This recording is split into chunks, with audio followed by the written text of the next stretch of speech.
पाठ का नाम बीरबल की खिचड़ी। अकबर बादशाह के दरबार में अनेक विद्वान थे। बीरबल उन्हीं में से एक थे। वे अपनी चतुराई के लिए बड़े प्रसिद्ध थे। एक समय की बात है, अकबर बादशाह एक गांव से होकर जा रहे थे।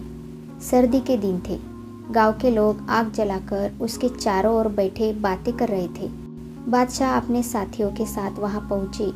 एक युवक कह रहा था कि मैं नदी के पानी में रात भर खड़ा रह सकता हूँ।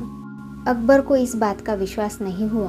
उन्होंने युवक से कहा कि यदि तुम सारी रात पानी में खड़े रहो तो मैं तुम्हें थैली भर मोहरे इनाम में दूंगा। युवक तैयार हो गया। अगली रात को युवक नदी के ठंडे जल में रात भर खड़ा रहा। सवेरे वह बादशाह के दरबार में पहुंचा। बादशाह ने आश्चर्य से पूछा, तुम इतनी सर्दी में सारी रात पानी में कैसे खड़े रहे? युवक ने नम्रता से उत्तर दिया, महाराज, आपके राजमहल से दीपक का प्रकाश आ रहा था। मैं उसे देखते हुए सारी रात पानी में खड़ा रहा। बादशाह ने कहा, अच्छा, तो तुम मेरे दीपक की गर्मी के कारण ही सर्दी से बच सके, इसलिए तुम्हें कोई इनाम नहीं दिया जाएगा। युवक बहुत दुखी हुआ। वह उदास होकर चला गया। इस समय बीरबल भी दरबार में उपस्थित थे। उन्होंने सोचा, इस दुखी युवक की सहायता करनी चाहिए। दूसरे दिन बीरबल दरबार में नहीं आए। अकबर को चिंता हुई कि बीरबल कहीं बीमार तो नहीं पड़ गए। उन्होंने एक सिपाही बीरबल के घर भेजा। बीरबल ने सिपाही से कहा, मैं खिचड़ी पका रहा हूँ, पक जाने पर दरबार में हाजिर हो जाऊंगा। अगले दिन बीरबल को दरबार में न देखकर बादशाह ने फिर से सिपाही को उनके घर भेजा।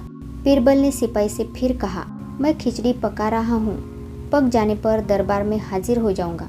अगले दिन बीरबल को दरबार में न देखकर बादशाह ने फिर से सिपाही उनके घर भेजा। बीरबल ने सिपाही से फिर कहा, मैं खिचड़ी पका रहा हूँ, पक जाने पर दरबार में हाजिर हो जाऊंगा। सिपाही से फिर वही समाचार सुनकर बादशाह ने सोचा, चलो स्वयं ही चलकर देखे कि बीरबल कैसे खिचड़ी पका रहे हैं। बादशाह जब बीरबल के यहाँ पहुँचे तो उन्होंने देखा कि एक लंबे बांस के ऊपरी सिरे पर एक हांडी लटकी हुई है। हांडी के नीचे जमीन पर थोड़ी सी आग जल रही है। बादशाह ने हैरानी से पूछा, बीरबल, भला यह खिचड़ी कैसे पक सकती है? हांडी तो आग से बहुत ऊंचाई पर है। बीरबल ने उत्तर दिया, हुजूर, अगर युवक राजमहल की दीपक की गर्मी के सहारे सारी रात ठंडे पानी में खड़ा रह सकता है तो इस आग से मेरी खिचड़ी क्यों नहीं पक सकती? अकबर को अपनी गलती समझ में आ गई। उन्होंने दूसरे दिन बड़े सम्मान के साथ उस युवक को दरबार में बुलाया और थैली भर मोहरे इनाम में दी। तो इसी के साथ ये पाठ यहीं पर समाप्त होता है।